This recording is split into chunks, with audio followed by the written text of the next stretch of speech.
One of the things that I speak about all the time in my videos is the spiritual connection between making and creating art. I want to dive deep into that today and talk about what is taking place when we are creating art. What is taking place spiritually?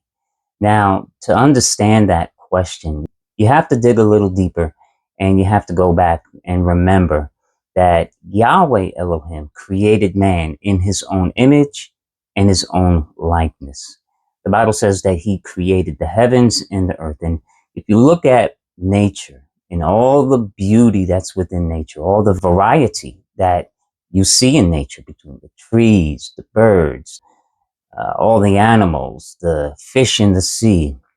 Just look at the sky and see the variety of clouds. You can see that Yahweh is an artist. He is a creator. The Bible even describes him as an artist.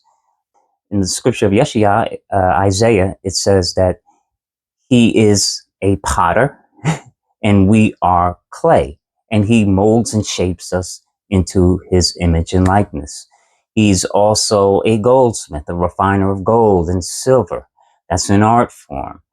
He created man in his own image. He took the dust of the ground and formed man. And if you look at the human anatomy, it is a natural and beautiful wonder. So there is no doubt that Yahweh is a creator, and he passed those creative qualities down to us.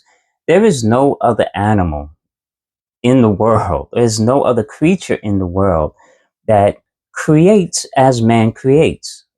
Look at the art forms. Look at how things are designed. And where does design come from? It first comes through an idea or a thought, meaning that you get an idea, you get an image, that image is filtered through your mind and your subconscious, through your conscious, and it's created through the tools that we have available to us. So you are a creative being.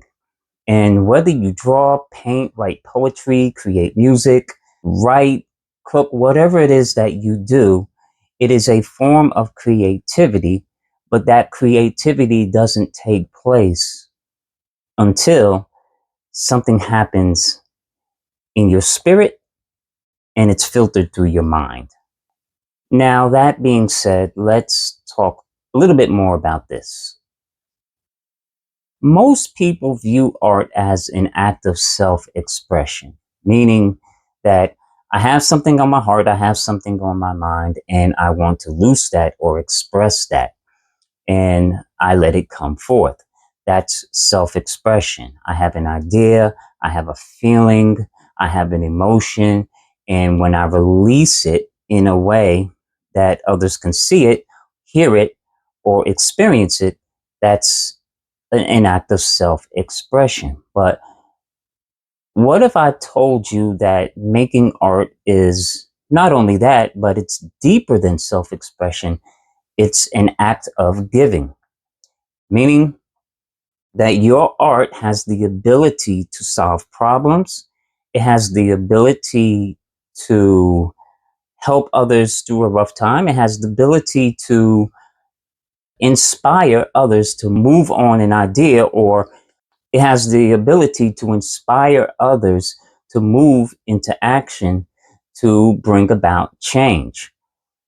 That's an act of giving. And the Bible says it's more blessed to give than to receive.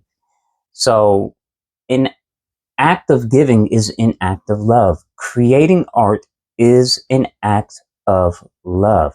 If you think about all the great movies and all the great plays and all the great literature that's out there, that is a gift to mankind. What about all the movies or all the books that have changed the course in the thinking of men? That is a gift, which is an act of love. When you give of something, you give to solve a problem, to help others. You give for the enjoyment of others.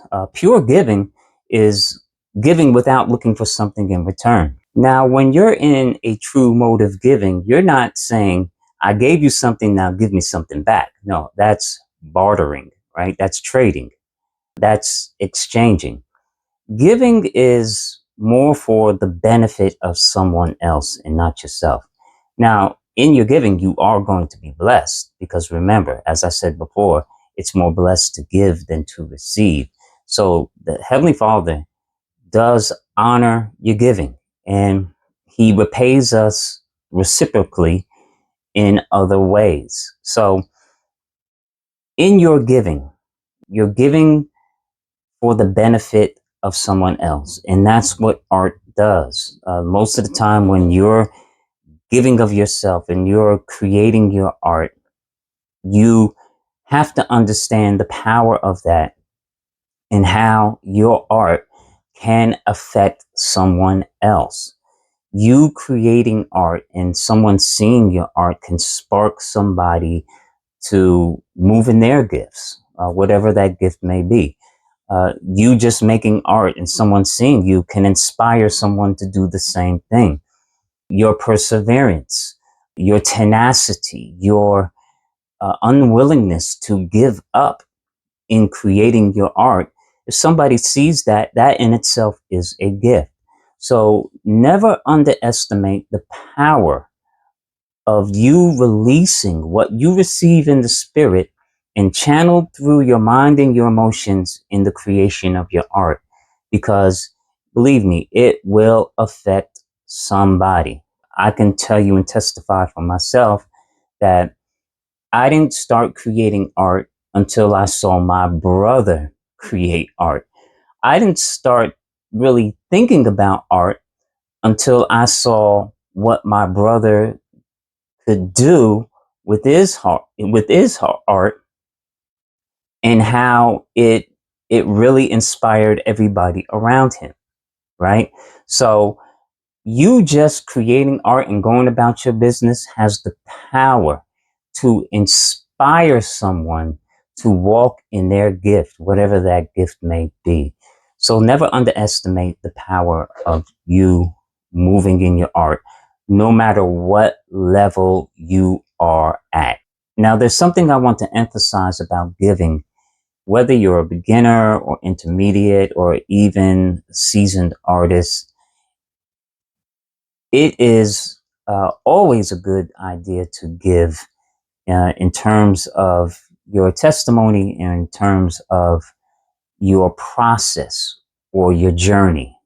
When you're a beginning artist, it's very likely that you're going to like shield your work and not show anybody and wait till you get better. I would say no, show your work right away. Let people know that you're on this journey of learning, because that in itself will inspire somebody to move in their gift and their calling. Don't wait till you get good. Start right away. And it could be as simple as, hey, this is some drawings that I've done, or this is what I'm attempting to learn. You can let folks know, or the people around you know, that you're on this journey, you're on this path, and you may not be where you want to be yet, but you're getting there. And the fact that you have taken the brave step to move forward in your gift is a form of giving. You don't know how you can inspire somebody and influence somebody just by you stepping out on faith and moving on something that is very difficult to do.